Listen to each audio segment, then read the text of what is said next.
computer. Voilà, c'est bon. Bonsoir à vous tous. Voilà notre meeting, notre réunion mensuelle. Et on va commencer aujourd'hui une série d'interviews sur le nouveau livre du docteur Jacques Vigne, Le voilà, sourire au-delà du souffrir. En un petit mot, pourquoi on s'y intéresse? Eh ben, c'est un livre bien médité, des conseils déjà expérimentés et vécus. Jacques Vigne a réussi à formuler plusieurs mantras qui ont effectivement un vrai pouvoir guérisseur, comme là où il y a le dharma, il y a la victoire. Personnellement, j'ai passé une bonne et belle semaine dans une lecture réflexive et je peux dire que c'est un livre qui donne l'espoir qu'on peut vraiment vaincre, je ne dis pas uniquement notre douleur et notre souffrance, mais aussi et plutôt notre faiblesse.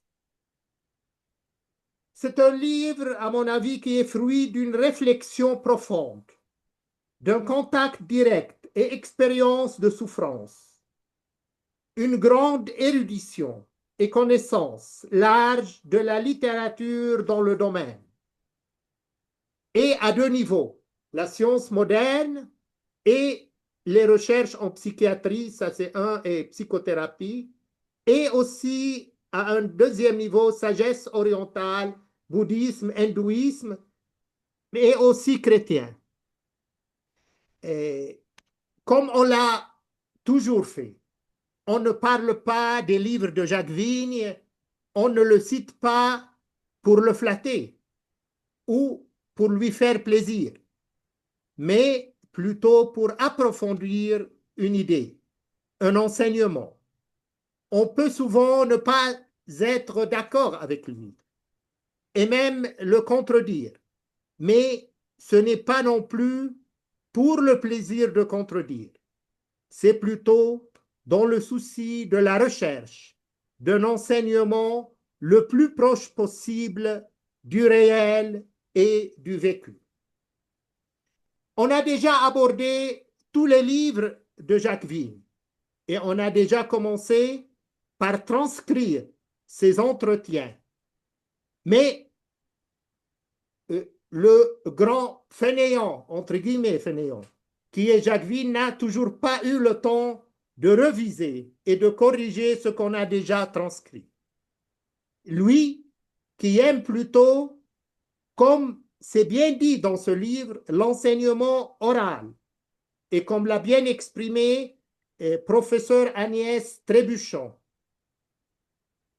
Mais comme dit le proverbe latin, verba volenti scripta namenti, c'est-à-dire ce qui est oral, il vole et il ne reste que ce qui est écrit. Et dans cet enseignement oral de Jacques Vigne, on trouve beaucoup de choses qu'on ne trouve pas dans les livres, dans ses propres livres, les livres de Jacques Vigne lui-même. Souvent, l'enseignement oral est plus adéquat, plus approprié et colle mieux avec l'expérimenté et le vécu. Et c'est pour ça qu'on s'est lancé à transcrire tous ces interviews pour les garder et pour permettre aux gens d'avoir accès déjà plus facile. Ils ont accès par YouTube. Toutes ces interviews sont déjà disponibles sur YouTube, mais une fois qu'ils sont disponibles encore sur un livre, ça sera un double accès et une double possibilité. Et c'est pour ça que je me suis lancé dans ce projet de transcrire les interviews de Jacques. Déjà, notre grand maître Vijayananda, la majorité de ses enseignements étaient des enseignements oraux, tout le monde le sait. Jacques Vigne a eu la bonne idée de les noter et de les publier et de publier une partie de ces enseignements. Dans l'espoir qu'en revenant à l'interviewer, Jacques Vigne va relancer ce projet en le corrigeant et en complétant ce qu'on a déjà commencé. Et ce qui m'a aussi encouragé à relancer ou à recommencer une série d'interviews avec Jacques Vigne, les lettres en fait que j'ai eues des gens qui ont vu les entretiens déjà faits avec lui et qui nous ont demandé encore plus et qui ont exprimé euh, leur remerciement tellement ils ont pu profiter de ces entretiens déjà disponibles sur YouTube. Moi-même, j'ai participé ou bien j'ai assisté à un colloque international organisé par Quantum Way, dont c'était durant le mois de mars dernier. Toutes les interventions étaient sous forme d'interviews avec les plus grands psychologues et psychothérapeutes et psychiatres actuels comme Schwartz et autres. Tous étaient, ce n'étaient pas des conférences, mais c'était des interviews, questions et réponses. Comme j'ai dit, ce livre de Jacques Vigne, et je ne suis pas de ceux qui aiment flatter, mais c'est vraiment un livre très touchant qui mérite d'être lu et médité plusieurs fois. Même, il mérite qu'il devienne un livre de chevet. Peut-être parce qu'il émane d'une expérience personnelle de douleur et de souffrance. Chaque fois que je lis dans ce livre, je sens, et ça c'est mon expérience personnelle, je sens un calme intérieur. Preuve en est qu'il a été écrit avec beaucoup d'amour et dans un esprit de seva. On appelle ça, on est dans l'hindouisme, c'est-à-dire dans l'esprit d'un service, d'altruisme. Et je ne sais pas pourquoi, entre tous les livres de Jacques Vigne et sur lesquels j'ai écrit des articles et j'ai fait des interviews, j'ai aimé celui-là le plus. Peut-être il est plus touchant parce qu'il est beaucoup plus direct avec une expérience personnelle. Voilà une petite introduction et on commence tout de suite notre interview. Encore une fois, bonsoir, docteur Jacques Vigne. Je commence par ce qu'a dit, elle t'a bien, disons, flatté ou fait l'éloge, docteur Agnès Trébuchon, quand, quand elle a dit Jacques Vigne, c'est un érudit des savoirs de l'hindouisme et du bouddhisme. C'est un passeur. Il construit pas à pas, depuis des années, des ponts entre Occident et Orient. On pouvait le décrire comme un Alexandra David Neal de notre temps. Voilà, fin de citation. Et est-ce qu'il n'y a pas un peu d'exagération dans ce qu'elle a dit, Jacques? Qu'est-ce que tu sens, toi, quand Oui, on parce te que flatte ainsi? oui, c'était Alexandra Navalny, elle a pris des gros risques hein, pour aller au Tibet, c'était dangereux à l'époque. Là, faut pas exagérer. Aller en Inde, c'est très confortable et il n'y a pas de danger. Hein, voilà, donc de ce point de vue-là, il y a une différence. Puis à l'époque aussi d'Alexandra Navalny, le Tibet était complètement inconnu, alors que en Inde, il y a beaucoup d'Occidentaux qui voyagent pour apprendre sur l'hindouisme. On a de la littérature là-dessus, on est encouragé aussi. Voilà, donc ça c'est la différence. Mais c'est vrai que j'ai passé du temps en Inde, 35 ans. Alexandra Davinil, elle a voyagé au Tibet, mais elle n'a pas passé autant de temps. Elle était quand même beaucoup en France parce qu'elle ne pouvait pas être tout le temps Tibet, c'était pas si facile. Voilà, donc au point de vue quantité de temps, oui, j'ai passé du temps en Inde. Et puis alors le fait d'avoir un maître français en Inde, ça a aidé justement les questions de traduction et de pont, hein, parce que Vijanda a beaucoup réfléchi sur qu'est-ce qui pouvait, comment est-ce qu'il pouvait bénéficier de l'enseignement de Mananda Mahi en tant qu'occidental. Voilà, donc c'était sa vie aussi, donc il a pu me passer beaucoup de ses conclusions directement, et ça m'a gagné du temps aussi. Oui, mais ma question est, quel est ton sentiment personnel en écoutant une telle éloge de toi? Oui, ben, c'est vrai que pour les Occidentaux, Alexandra Davigny, elle représente quelqu'un qui a fait le pont.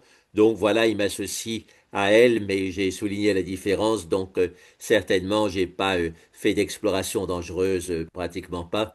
Voilà, mon itinéraire est beaucoup plus pépère, comme on dit familièrement.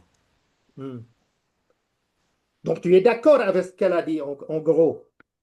Bah, faire des ponts, oui, ça, j'ai passé toute ma vie à les faire. Oui, oui. Et puis j'ai écrit dessus. Et encore, elle continue, cette professeure Agnès Trébuchon, en disant, une valeur qui caractérise Jacques Vigne, c'est son désir de transmettre. Et cette transmission, elle est plutôt orale ou écrite, Jacques? Bah, je pense que l'habitude que j'ai la transmission orale, ça m'aide pour écrire, parce que je vois ce que les gens comprennent facilement, ce qu'ils comprennent difficilement. J'ai eu beaucoup de publics différents, et du coup, je pense que je suis mieux adapté à mon public quand j'écris, parce que j'ai l'habitude de rencontrer beaucoup de gens différents dans mes tournées, à La Réunion, dans le sud de la France, dans le nord, des jeunes, des vieux, des fois les prisons, des fois les écoles. Voilà, il y a beaucoup de publics différents, donc ça m'aide à trouver comment m'adapter à ces publics, ce sur quoi insister, qui est mal compris, ce sur quoi je peux passer rapidement parce que c'est bien compris. Voilà, donc certainement il y a une interaction entre les deux. Et- Mais il y a beaucoup plus, disons, d'abondance dans l'enseignement oral que dans ce qui est écrit. Parce que ce qui est écrit, c'est plutôt un peu plus dans le nombre et limité comparativement à ce qui est parlé, ce qui est Oui, oral. alors pour être honnête, dans l'enseignement oral, je me répète beaucoup. Et ça, c'est les pédagogues. Toi-même, tu es professeur aussi. Quand on est professeur, on voit que souvent on a des groupes de débutants, on reprend les bases. Mais ça me déplaît pas, hein, c'est le travail d'enseignant. Faut pas hésiter à redire. J'essaie de varier un petit peu les images, les comparaisons. Mais quand même, il faut reprendre beaucoup de choses. Alors là, j'ai eu la semaine dernière une expérience quand même différente parce que là, en Bretagne, il y a un groupe qui me suit pour la majorité depuis longtemps. Et là, on n'avait pas besoin de reprendre beaucoup de choses parce que je sais que les gens pratiquaient régulièrement la méditation. Du coup, on a pu aller plus loin. Oui, mais c'est rare, hein, en général. Dans les groupes, il y a beaucoup de nouveaux. Donc, je reprends des choses de base en laissant de varier un petit peu. De toute Voilà. façon, c'est pas gênant, je crois, la répétition. Moi, j'ai écouté beaucoup de maîtres en Inde et des sages qui disaient, ben voilà, la répétition, elle est indispensable parce que pour faire comprendre et pour que l'idée soit vraiment enracinée, ben, il faut répéter.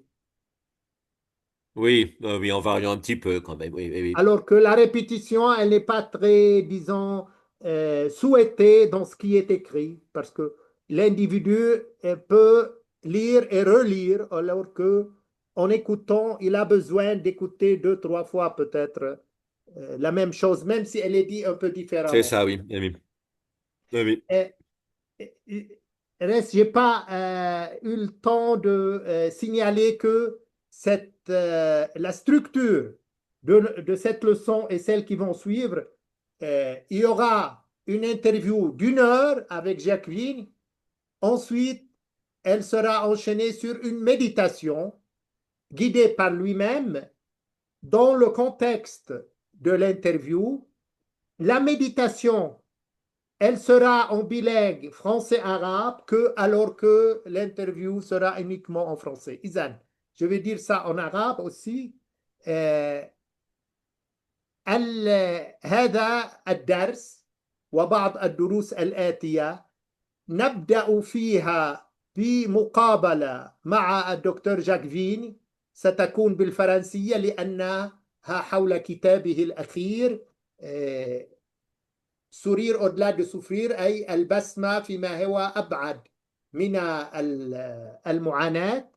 ولكن سيلي هذه المقابلة في حدود ساعة، وسيلي المقابلة تأمل موجه. هذا التأمل الموجه الذي سيقوده الدكتور جاكفين سيكون باللغتين العربية والفرنسية، بالطبع هو يتكلم بالفرنسية وأترجم له ذلك. Donc, la méditation guidée, elle sera en bilingue, alors que les interviews seront uniquement en français. Et les interviews, c'est dans l'espace d'une heure pour ne pas trop fatiguer les auditeurs.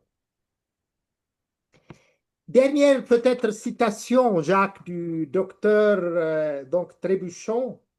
Elle dit: cette frontière artificielle que nous avons bâtie dans notre monde occidental, allant même jusqu'à découper, morceler le corps en organes indépendants. Et pourtant, nos émotions prennent corps dans notre matière à leur manière.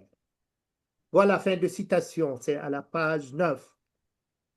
N'est-ce pas ma question, un vrai problème de la médecine actuelle, un problème général de cette médecine actuelle qui, en quelque sorte, divise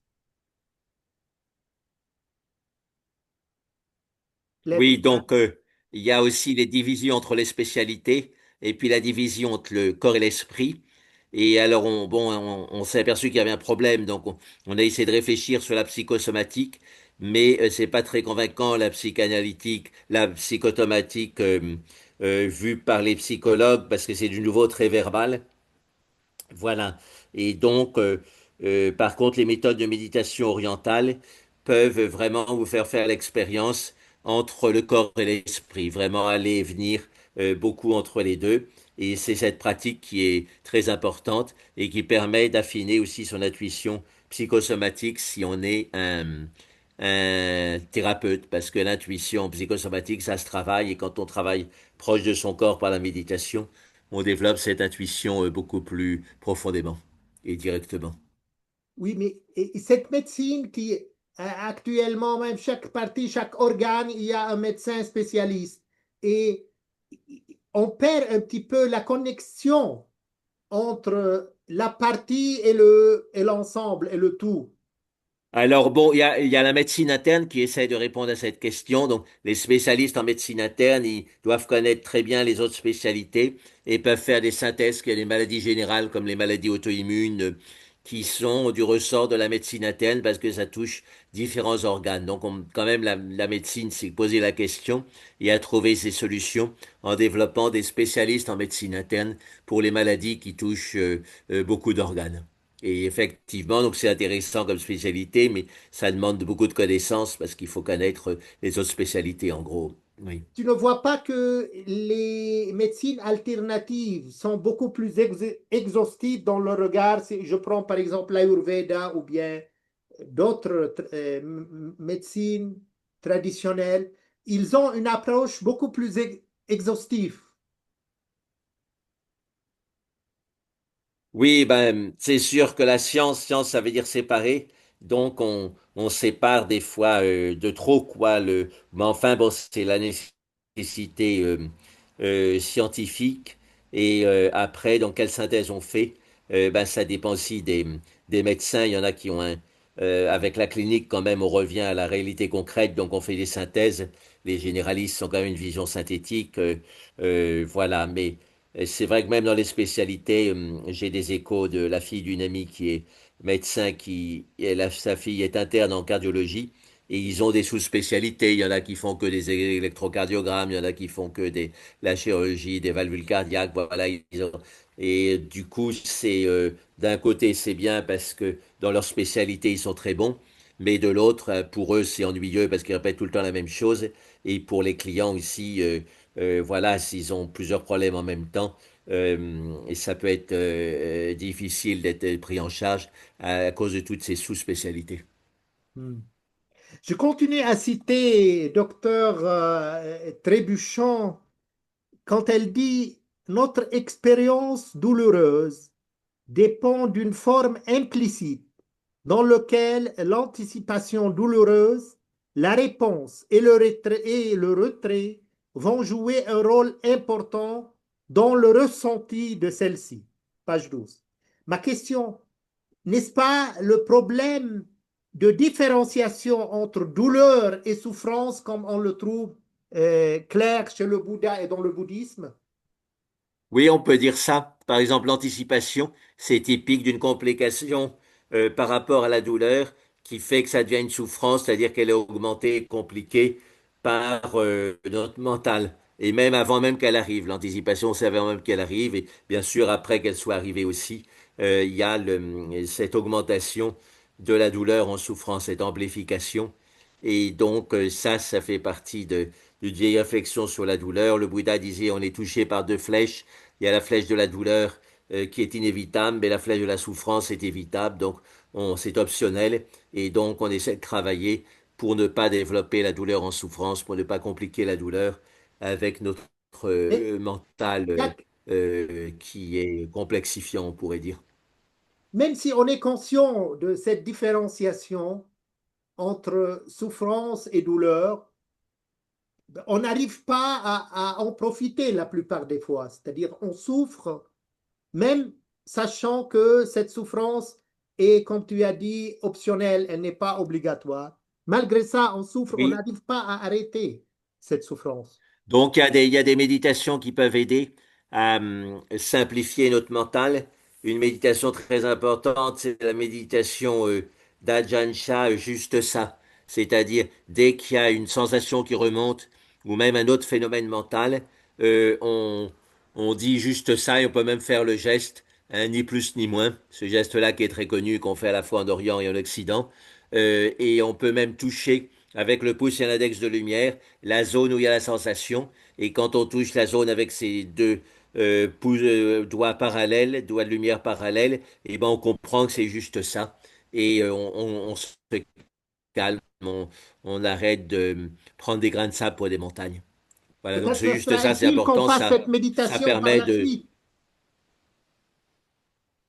Oui, on pourra la faire là pendant la seconde heure parce qu'elle permet de bien calmer le mental et d'éviter les constructions. Et là, je disais récemment un maître Dzogchen, la non-dualité de Dzogchen, de la non-dualité tibétaine. Et quand le Bouddha dit qu'il y a quatre types d'attention, l'attention au corps, aux sensations, sentiments, au mental et au dharma, il dit les dharmas, alors on sait pas très, des fois c'est pas très clair ce que sont les dharmas, mais pour lui c'est les phénomènes en général. Et donc l'idée, l'attention au dharma sati, donc pour les dharmas, c'est-à-dire voir les phénomènes intérieurs ou extérieurs tels qu'ils sont. Donc c'est l'objectivité. Et ça c'est très important effectivement de développer l'objectivité vis-à-vis de ce qui se passe en nous et vis-à-vis de ce qui se passe à l'extérieur aussi. L'attention au dharma. Oui, dharma, c'est le sens d'objet, objet mental, donc phénomène. Hmm. Bien sûr, ça a le sens d'enseignement spirituel, le dharma, mais ça a aussi le sens d'objet. Dharma, ça veut dire, c'est l'idée de supporter, donc les objets, ils sont matériels, ils sont sur terre, ils sont supportés. D'où, du coup, il y a ce nom commun dharma.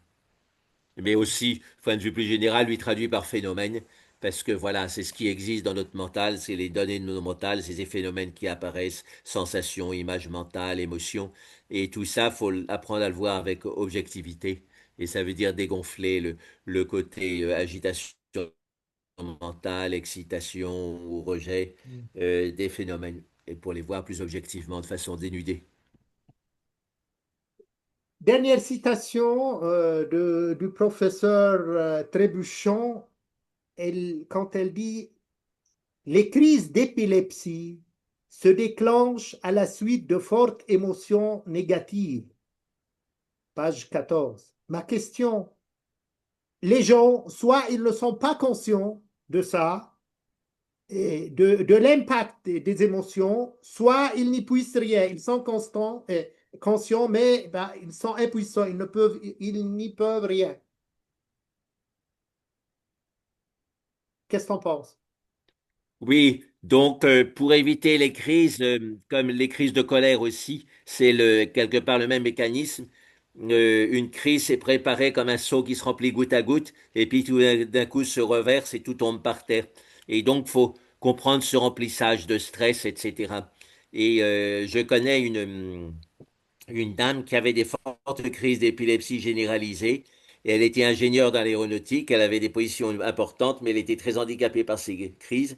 Le traitement ne marchait pas, hein, ça ne réussissait pas à limiter ses crises. Et quand tout en continuant le traitement médicamenteux, elle a rajouté le yoga, à ce moment-là, ses crises ont disparu. Et du coup, c'est une disciple, on peut dire oui, disciple et patiente du professeur Trébuchon.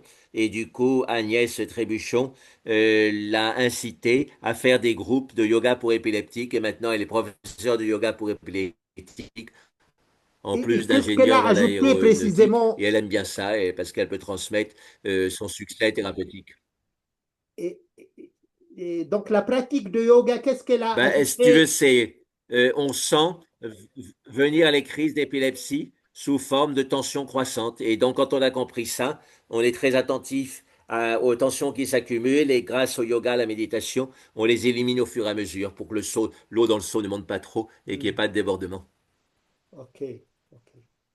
Ça a à voir avec la colère, hein. On sent bien en général la colère, elle monte, et puis il y a un moment où ça pète, quoi. Donc, si la personne est épileptique, c'est plus qu'une explosion de colère, c'est carrément, hein, elle tombe par terre et puis là, elle déconnecte complètement. Hmm. Elle finit sa préface en te citant, Jacques, quand tu dis chaque parcelle du manifesté apparaît avec son propre potentiel de libération. Page 15. Et en fait, la citation est de Florence Pitolo, une amie de longue date qui est psychologue, qui connaît bien le bouddhisme tibétain. Et donc, elle dit ça elle a fait quelques pages là dans mon livre, et elle dit ça, donc je la cite aussi parce que j'ai trouvé que c'était une belle formule. Est-ce que c'est ma question, le même principe de d'ici et maintenant, vivre dans l'instant même, accepter tout ce qui nous amène? Oui, bien sûr. Et puis, ça correspond à la pratique qui est très courante dans le bouddhisme tibétain, reliée à Padmasambhava de la libération spontanée. C'est-à-dire quand il y a un phénomène qui apparaît, c'est un peu comme une bulle qui crève à la surface de l'étang. À ce moment-là, si on l'accepte, sans l'encourager ni le décourager, eh ben, on s'en libère naturellement. Et l'image des bulles est très bien. Hein, J'ai pas bien saisi, c'est quoi la libération spontanée? Ben, quand il y a un phénomène qui remonte, par exemple une sensation, on le laisse remonter sans le contredire, tel quel, et c'est comme une bulle qui crève à la surface, et du coup, la sensation se libère d'elle-même, justement parce qu'on ne veut pas la modifier. Ça, c'est très important, c'est l'esprit le principe même de la méditation d'observation. Donc, si on ne crée pas de contre-force, Swami Vijayana le disait aussi beaucoup, à ce moment-là, le mental se calme complètement. Et l'image de référence pour cette méditation d'observation, en plus des bulles qui crèvent à la surface, ça peut être le petit veau qui est excité. Une manière de calmer un petit veau excité, c'est de le laisser courir, et puis au bout de 5 10 minutes, il est fatigué, il se calme de lui-même. Donc Donc c'est l'idée de la méditation l'émotion, d'observation. on, on laisse l'émotion apparaître et on se contente de l'observer en quelque On sorte. laisse les sensations, l'émotion apparaître, sans les encourager, mais sans les décourager non plus. Et du coup, elle suit son cours et elle s'épuise d'elle-même. Ni encourager ni décourager. On Oui, l'est. et donc il faut pas avoir peur de sa peur, faut pas être en colère contre sa colère, faut pas avoir envie de son avidité. Et quand on n'augmente pas comme ça l'émotion de base, il y a beaucoup plus de chances qu'elle se calme spontanément. Oui, la plupart des fois, c'est qu'on amplifie notre peur. C'est ce que tu as dit d'ailleurs dans ce livre. On amplifie nos émotions, on amplifie la peur, on amplifie la colère. Et le travail des neurones, tu dis là dans le livre, des neurones miroirs Miroir. qui doublent et triplent l'émotion. Oui, c'est ça. Donc les numéros miroirs, ça peut bien être utilisé pour se mettre à distance de ce qui se passe et en faisant un reflet donc qui n'augmente pas le phénomène, mais au contraire le met à distance. Mais et aussi, ça peut faire une caisse de résonance. C'est l'histoire de la personne dans le champ des glaces, le sage qui sourit à tout le monde, et du coup, il est très content de voir tout le monde qui lui sourit et il rentre en samadhi, alors que le chien qui voit plein de chiens autour de lui, il a peur qu'on lui prenne son territoire, donc il se met à aboyer. Tous les chiens se mettent à aboyer, donc il lui aboie comme un furieux, et finalement il meurt d'épuisement. Donc, à partir de la même structure de chambre des glaces, si on met du positif, c'est augmenté. Si on met du négatif, c'est augmenté. Et c'est pas une histoire de Mahananda Mahi, celle-là, je crois, il me semble. Ben, Vijayanda a raconté cette histoire. Ramdas aussi l'a raconté. Je l'ai lu chez Ramdas, Swami Ramdas. Hmm, ok. Là, je commence à te C'est une belle citer, histoire Jacques. parce que ça indique bien notre fonctionnement mental Hmm, avec ce système de caisse de résonance. hmm. À la page 17, dans l'introduction, tu dis, le mental humain est spécialiste dans le fait de créer de faux problèmes. Ma question, ne sont-ils pas la majorité de nos problèmes, ces faux problèmes? De quoi tu parles, les faux problèmes? Oui, ben c'est vrai que on a plein de faux problèmes, hein. Il y a les problèmes des pauvres qui ont quand même une certaine réalité parce que voilà, la pauvreté c'est pas facile. Et puis les riches qui n'ont aucun problème matériel, ils se prennent quand même la tête parce qu'ils veulent plus d'argent, etc. Et donc on peut dire qu'ils sont dans des formes de faux problèmes, enfin qui sont réels à leur niveau. C'est sûr quand on a beaucoup d'argent, on peut en perdre beaucoup aussi, donc c'est un problème, il faut s'en occuper. Mais disons donc, ils ont des anxiétés alors qu'au fait, ils ont largement de quoi vivre. Et c'est là qu'intervient la notion de faux problème. Hmm. Et, On et toujours, raconte cette histoire, je la raconte souvent parce qu'elle est caricaturale, mais ça fait réfléchir. Pendant la crise de 1929 aux États-Unis, il y avait un milliardaire qui habitait au 30e étage du building dont il était le propriétaire. Et il avait, disons, 10 milliards de dollars en caisse, mais avec la crise, il en a perdu 9 et finalement il avait plus qu'1 milliard de dollars en caisse. Alors il a tellement été désespéré qu'il a sauté par la fenêtre. euh, Ben oui, c'est difficile de vivre avec 1 milliard de dollars, hein. Quand on en a eu 10, tout est relatif. toujours à la page 17, Jacques, tu parles de l'anxiété et tu dis l'anxiété, c'est le grand problème de l'humanité. Ma question, est-ce nouveau ou c'était toujours et depuis la nuit des temps le même problème? Actuellement, on parle de l'anxiété comme le mal de siècle, mais est-ce que vraiment c'est typiquement Oui, relatif alors, à notre donc époque? quand on y pense dans la nature, c'est basé sur la peur, hein.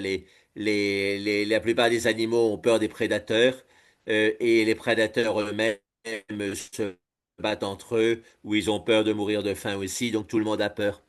Dans le Mahabharata, il y a une très belle page qui dit que justement tout dans la société fonctionne sur la peur.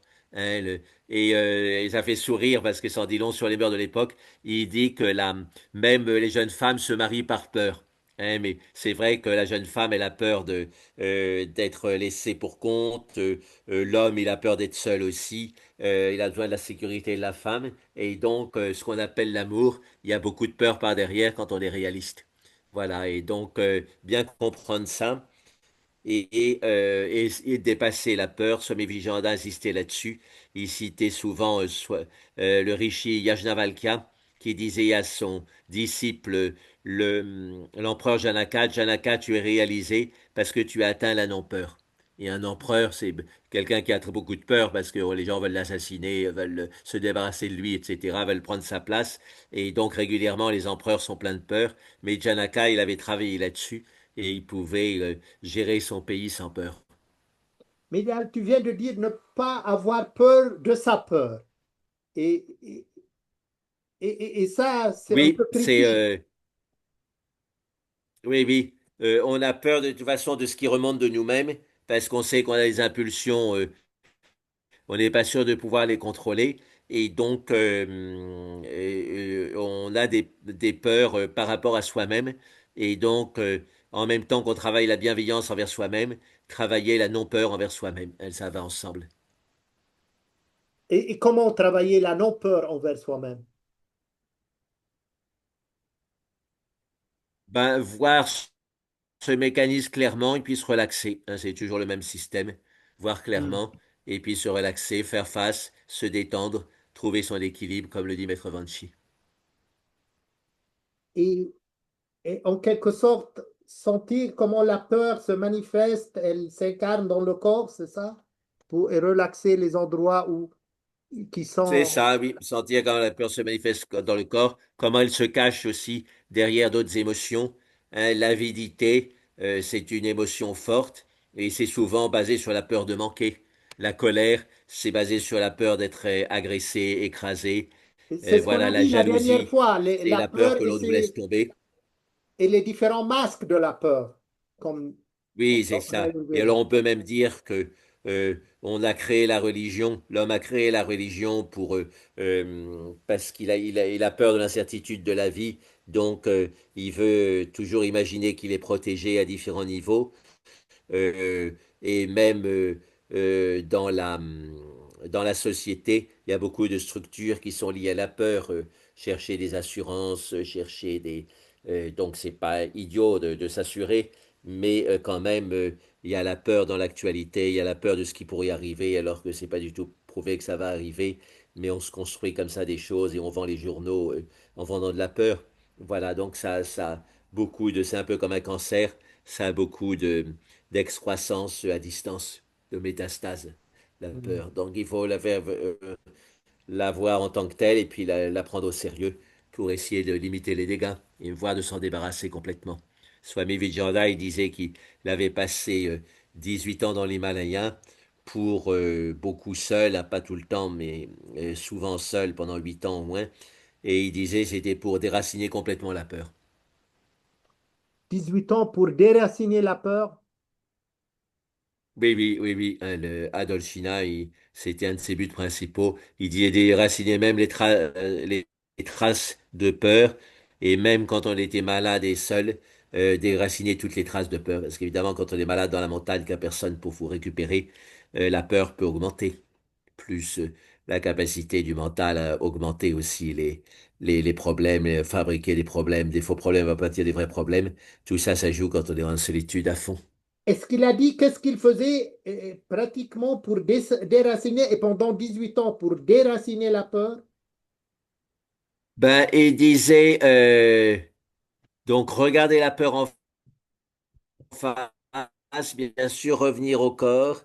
Et des fois, il était un peu ambivalent parce que d'un côté, il disait qu'il faut voir les causes de la peur, mais de l'autre, voilà des.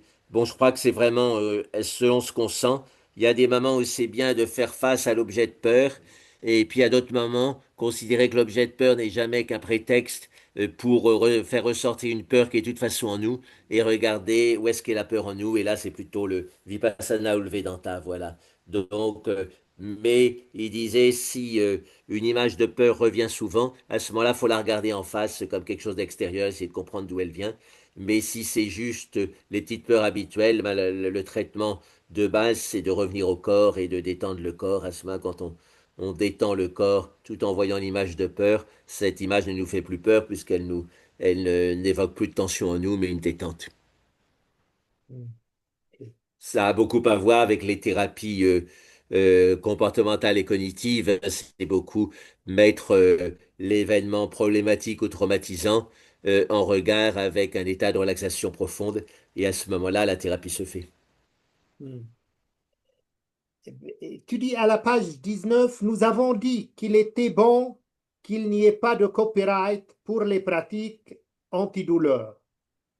Ma question, ces pratiques, c'est toi qui les as inventées ou tu les as puisées quelque part? Ben, il y en a qui sont traditionnels, il y en a qui sont puisés quelque part, il y en a que j'ai trouvé par moi-même, et même ce qu'on trouve par soi-même, c'est comme les racines d'un arbre. Les racines d'un arbre, elles vont partout, puis elles prennent des nutriments partout, et ensuite, ça fait un arbre original. Mais derrière l'arbre original, il y a tous les nutriments qui sont dans la terre. L'arbre n'a rien créé quelque part. Voilà, donc moi je sens ça avec mes techniques, même quand il y a une technique qui paraît originale, si je regarde bien, il y a plein d'influences qui m'ont nourri et qui m'ont amené à trouver une technique qui paraît originale. Voilà, donc pas de copyright, en plus pour la douleur. Ce serait pas bien de mettre un copyright, puis même si on le mettait, ça servira à rien de toute façon. De toute façon, même le Bouddha, je crois, il a dit une fois que j'ai rien donné de nouveau. En quelque sorte, il a compilé, il a restructuré ce qu'il y avait déjà. Oui, oui, oui, oui, et ça, c'est l'humilité. Et il y a Sariputra qui, dans un excès de dévotion, a dit au Bouddha, il n'y a jamais eu quelqu'un, il n'y aura jamais quelqu'un de plus grand que toi. Et le Oui. Bouddha l'a repris tout de suite. Il lui a dit, est-ce que tu connais tous les sages qu'il y a eu avant moi? Alors il a dit non. Est-ce que tu connais tous les sages qu'il y aura après moi? Il a dit non. Il a dit, comment est-ce que tu peux dire ça? Hmm. C'est du bon sens. Ouais. Donc finalement, personne ne commence à zéro, disons. Tout le monde Non, profite. non, non, personne ne commence à zéro. Maintenant, il y a la science, mais même sans la science, le savoir traditionnel nous apprend beaucoup de choses. Voilà, donc personne ne commence à zéro. Et ceux qui veulent commencer à zéro, ils ont des soucis. J'ai eu un jeune au téléphone, il cherche en Inde, mais il a une manière de chercher qui est un peu spéciale. Il est dans un ashram, il va voir personne, il lit rien, et il essaie de résoudre ses problèmes par lui-même.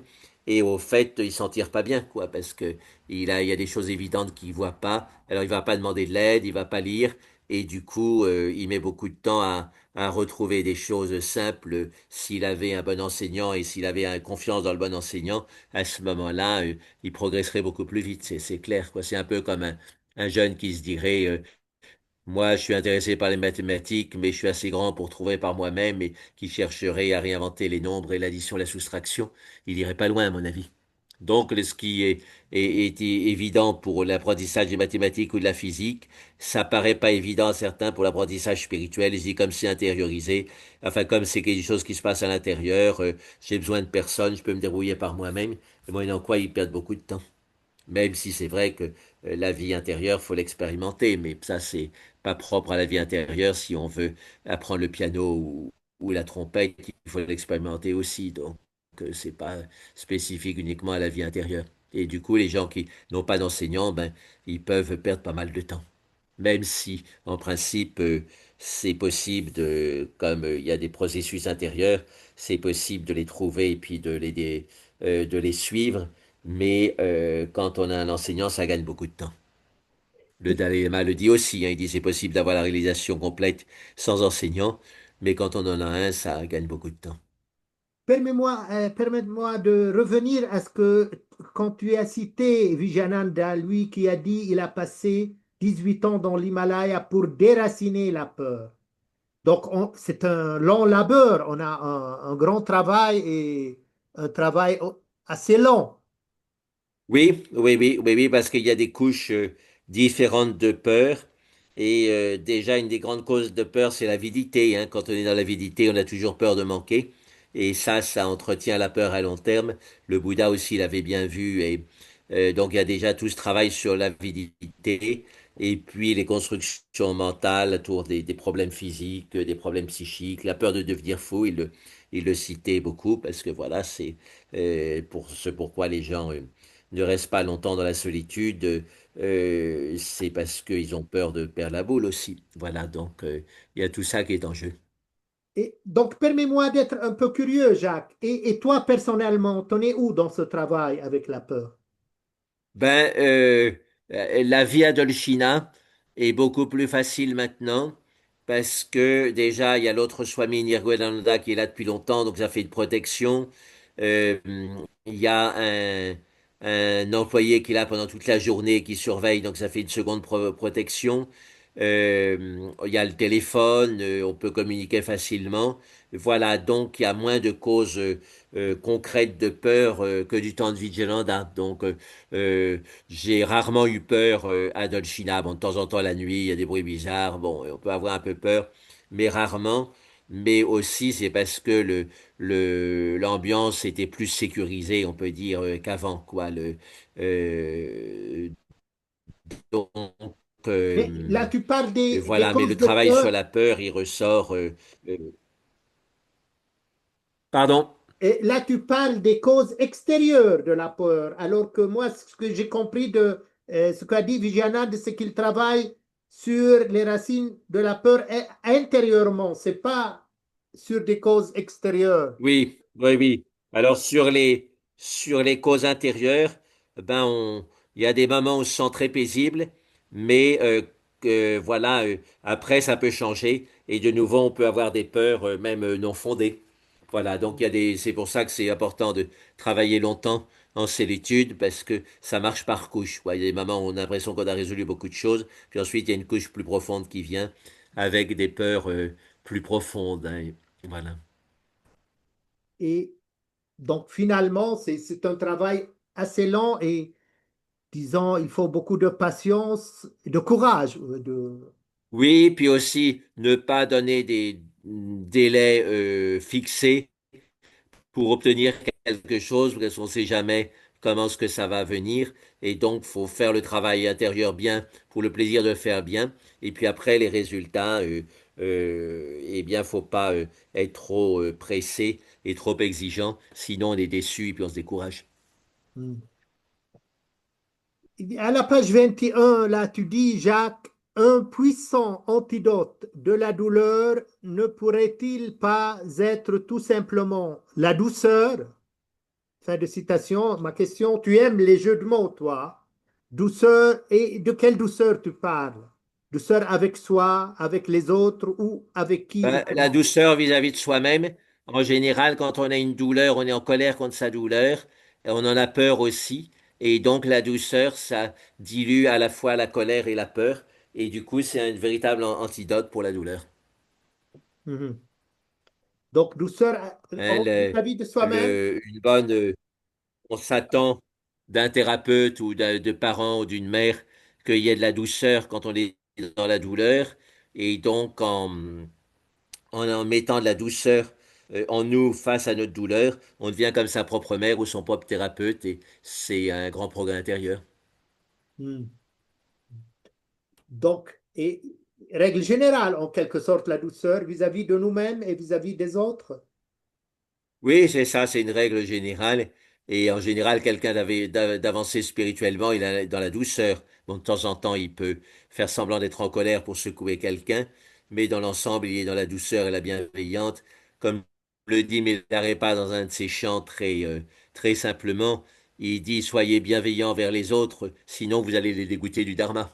Si on reçoit les autres de façon rêche, Et on sinon, est vous méchant allez avec être eux. dégoûté du dharma? Vous allez les dégoûter les autres du dharma. Hein, si Ah, quelqu'un vient vous demander confiance et puis vous vous prétendez être dans le dharma et puis que vous l'envoyez promener brusquement, ben, il sera dégoûté, il perdra confiance dans le dharma et c'est pas bon ni pour lui ni pour nous.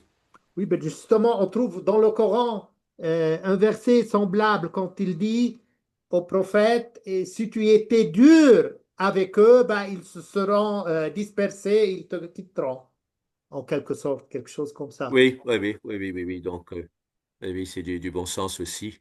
Et les gens sont déjà dans la souffrance, donc il faut pas leur ajouter une couche de souffrance en étant trop sévère avec eux, quoi. C'est ça l'idée.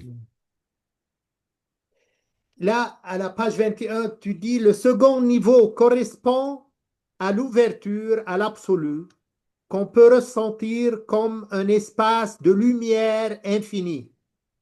Fin de citation. Cet espace de lumière infinie, c'est ça ce que tu appelles souvent un centre au-delà de l'ego? Oui, on peut parler de centre au-delà de l'ego. L'océan de lumière aussi, c'est quelque chose de bien. Et Vijayanda, il disait très clairement, pour la plupart des gens, un abord direct du vide fait peur, mais si on leur parle de l'océan de lumière, ils comprennent et ils ont envie de partir en bateau sur l'océan de lumière. Voilà, donc faut pas hésiter à parler de l'océan de lumière. Je le fais beaucoup dans mes séminaires. Je parle aussi de la vacuité, mais pour la vacuité, je prends le temps d'introduire, d'expliquer, parce que je sais que c'est plus difficile et ça peut faire peur à certains. Donc, il n'y a pas de raison d'avoir peur de la vacuité quand on comprend ce que c'est. Mais il y a des phases où, quand on approfondit sa perspective de la vacuité, on peut avoir quand même des peurs, comme si le sol se déroubait sous nos pieds. Il y a cette histoire comme ça je pense que c'était Tsongkhapa, le grand enseignant du Lagrim. Il poussait le point de la vacuité avec un jeune moine, et le jeune moine a eu tellement peur qu'il a pris son col, et qu'il avait l'impression de tomber dans le vide, et il s'est dit, si je tiens mon col, je tomberai pas. Voilà, donc il a eu un moment de panique, quoi, parce qu'il a réalisé expérientiellement que la vacuité, c'était sérieux, qu'il y avait vraiment une manière différente de voir les choses, et que ça pouvait avaler son ego complètement. Donc là, il a paniqué. Et le Dalai Lama, il dit aussi qu'il a eu ces réactions-là dans à la fin des conférences, quand on lui posait des questions sur la vacuité, et puis qu'il répondait, qui poussait les gens pour mieux réaliser la vacuité. Il a vu des gens qui paniquaient. Il a dit depuis ce temps-là, je parle surtout de la compassion et moins de la vacuité pour le grand public, parce que on ne sait pas dans le grand public qu'il y a des gens qui sont dans l'anxiété. Si on les met en face de la vacuité de leur ego, c'est comme si les béquilles tombaient, ils tomberont par terre, quoi. Voilà, donc faut faire attention.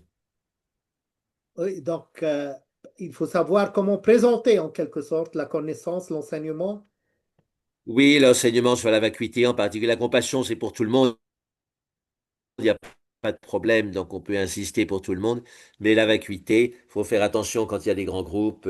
Mieux vaut que ce soit des petits groupes, comme ça on peut surveiller les réactions des gens. Hmm.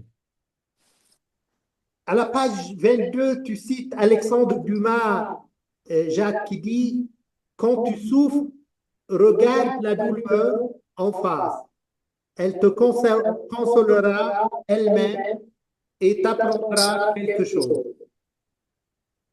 Et Oui, ça c'est très profond. est-ce le même principe qui est faire face et détendre, trouver son équilibre? Oui, oui, c'est tout à fait ça. C'est tout à fait ça. Et considérer que la douleur est là pour nous apprendre des choses, c'est une manière de convertir l'obstacle en occasion de progrès spirituel, et ça c'est fondamental. Et comment elle peut et consoler elle-même et nous apprendre, comment elle peut nous apprendre des choses.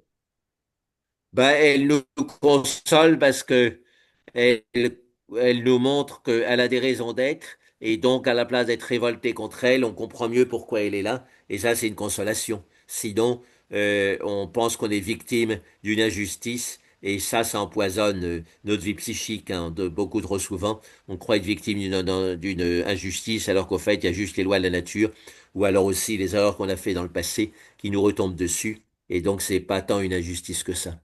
Donc je pense qu'il y a ça aussi, hein, quand on comprend bien la douleur, on la ressent beaucoup moins comme une injustice, et ça c'est une consolation, et on peut dire que ça vient de la douleur elle-même, ou au moins de la façon dont on considère notre douleur, dont on la comprend. Hmm. Et à la page 22, tu dis, le confort est le cimetière de l'âme. C'est tout à fait, enfin, ma question, c'est tout à fait le contraire des principes des sociétés actuelles. Tout le monde cherche le confort. Alors là, le son était pas bon, tu as dit, c'était quoi le début de la phrase? Donc, le confort, c'est ce que toi tu dis, et le cimetière de l'âme.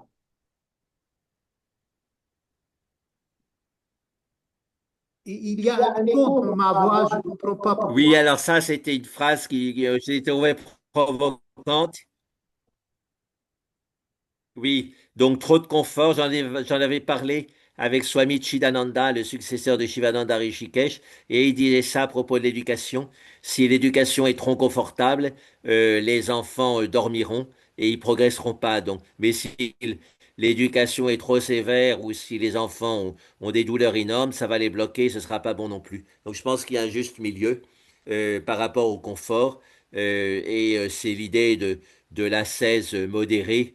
Par exemple, les moines bouddhistes dans leurs règles, ils peuvent avoir une petite maisonnette, ils ont le confort de base, voilà, et comme ça, ils peuvent mettre toute leur énergie dans la méditation, alors que dans des voies plus ascétiques, si le moine a faim, qu'il est dévoré par les poux, qu'il a froid, c'est quand même un problème. Normalement, sa méditation sera perturbée, quoi. Voilà, donc un peu de confort est bon, mais trop, ça vous endort. Ben, C'est dans le ça même l'idée. contexte, tu dis ce qui te manque, cherche-le dans ce que tu as. Le contentement est non seulement la plus grande des richesses, mais aussi la plus grande des sagesses. Et là, ça me fait rappeler un petit peu à ce que nous disait Swami Shidananda, Simple Life for Spiritual Life. On se crée des besoins dont on n'a pas besoin. Est-ce ça? Oui, oui, oui, on peut dire c'est ça. Hein, la fabrication des faux besoins, c'est une tendance du mental. Donc, faut toujours bien faire attention à ça, et y compris quand on acquiert quelque chose, est-ce que j'en ai vraiment besoin ou pas? Voilà, donc si on en a vraiment besoin, il n'y a rien de mal à l'acquérir, mais si on n'en a pas vraiment besoin, ben c'est là qu'il faut être vigilant et peut-être laisser tomber. De toute façon, c'est le travail quotidien et continuel de cette société industrielle et ces sociétés nouvelles dans lesquelles on vit, en nous créant de besoins et des nouveaux besoins dont on n'a pas tout à fait besoin, en quelque sorte. Oui, c'est la base de la pub, hein. Il faut croire que c'est indispensable d'avoir le dernier Galaxy 625B étoile. Et voilà, et c'est toujours pareil. Il y a des petites améliorations techniques, mais on n'en a pas besoin parce que les autres marchent aussi bien à peu près. Oui, oui. Donc, c'est le cercle vicieux de la publicité, oui. Et dernière question, Jacques, pour cette séance. À la page 23, tu dis une chose qui m'a retenu l'attention. Tu dis, je développe le détachement vis-à-vis de mes élèves. Ben, ma question là, c'est une vraie problématique. Ben, c'est que ce détachement dont tu parles souvent, on te sent distant même, presque indifférent. Et c'est très différent. Là, je parle de ma propre expérience, comparativement avec Vijayananda qui écoutait beaucoup plus. Même moi, je lui racontais mes histoires d'amour, mes petites histoires, etc. Et lui, il écoutait, c'est-à-dire, il était beaucoup plus disponible à nos problèmes quotidiens ou nos petits problèmes que toi qui es plutôt distant vis-à-vis de ça. Ben alors, ça dépend aussi des circonstances, hein. Quand il y a des groupes, on peut pas écouter les problèmes d'un membre du groupe pendant longtemps parce que les autres sont Je ne pas parle pas contents. des groupes, même quand Et on te au niveau parle individuel, oui. personnellement. Ben, c'est peut-être aussi que des fois, je sens pas la force de prendre en charge les problèmes des gens. Donc, je me défends un petit peu parce que je vois beaucoup de monde hein, dans mes tournées. Donc, c'est possible que je sois un peu sur la défensive, mais je reconnais que j'ai des progrès à faire. Voilà. Tu as des progrès à faire là, dans ce cas, dans cette... Oui, de être moins sur la défensive et de pouvoir effectivement être plus à l'écoute. De toute façon, moi, j'ai dit à partir de mon expérience. Et Oui. est-ce que peut-être parce que Vijayananda, c'était un maître alors que toi, tu ne l'es pas? Ben, c'est-à-dire, oui, on a ses limites, hein.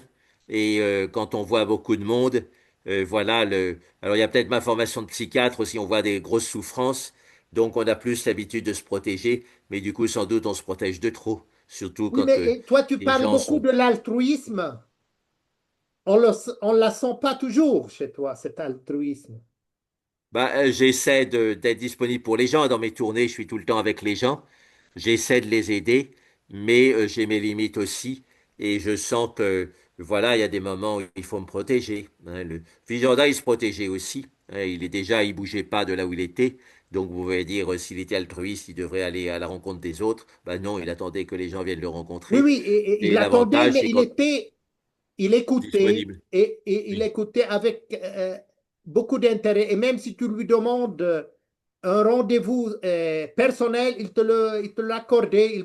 Pourrait passer avec toi 1 heure dans tes propres problèmes personnels, toi, tête à tête, c'est-à-dire toi et lui uniquement, personnellement. Oui, ben, quand même, on faisait attention à pas trop lui demander de rendez-vous personnel parce qu'il était déjà bien disponible dans les satsangs et la plupart des questions, on pouvait les poser dans les satsangs, voilà. Donc, mais effectivement, pour des nouveaux venus ou dans des cas particuliers, il pouvait donner des rendez-vous personnels, oui.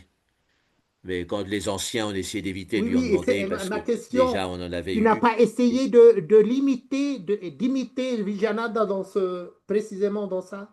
Bah, quand les gens me demandent des rendez-vous personnels ou des coups de téléphone aussi, j'essaie de répondre. Oui, oui, j'essaie de répondre. Mm. Évidemment, s'ils m'en demandent trop souvent, peut-être là je peux modérer, oui. Mais Vijanda, il faisait ça aussi.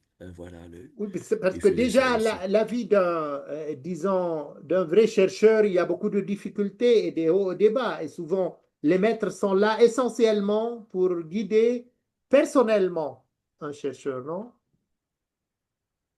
Eh bien, ils sont faits aussi pour les renvoyer à eux-mêmes. Hein. Avec Ma Namayi, c'était très clair au début. Ma était très disponible, et puis à un moment où elle l'a renvoyé vers lui-même. Et il disait même plus que ça. Il disait, elle créait une relation forte avec lui quand tout allait bien, puis quand ça allait mal, il le renvoyait sur lui-même. Et alors ça pourrait sembler le contraire de l'altruisme, mais au fait, son idée était vraiment altruiste, c'était lui donner confiance en lui, que même quand ça va mal, il peut se débrouiller par lui-même. Il le disait hein, vis-à-vis de Ma. Voilà, mal, à C'est-à-dire, des moments où il allait Vijayananda le très mal, disait vis-à-vis de elle, moi. elle ne le répondait plus parce que, au fait, elle l'aidait par l'intérieur pour qu'il puisse se débrouiller par lui-même, qu'il prenne confiance en lui. Mhm. OK, voilà, on termine aujourd'hui notre entretien. Ça a pris 1 heure et 2 minutes peut-être. Et on va continuer à enchaîner dans une Oui, prochaine. Comme on a dit, c'est notre rendez-vous prochain, c'est le mercredi 13 août. Voilà, je vais donc oui, c'est ça. arrêter l'enregistrement pour le reprendre.